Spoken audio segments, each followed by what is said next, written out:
నాన్న, ఏంటన్నా? నా జీవితంలో నేను నిన్నే ఎక్కువ కష్టపెట్టాను నాన్న. న్యాయంగా చూస్తే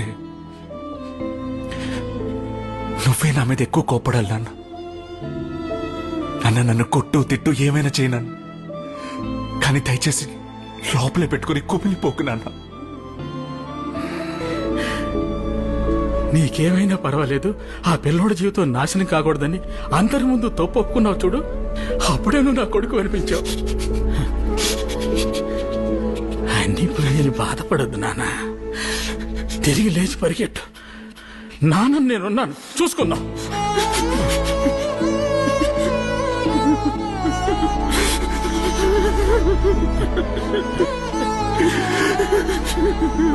నాన్న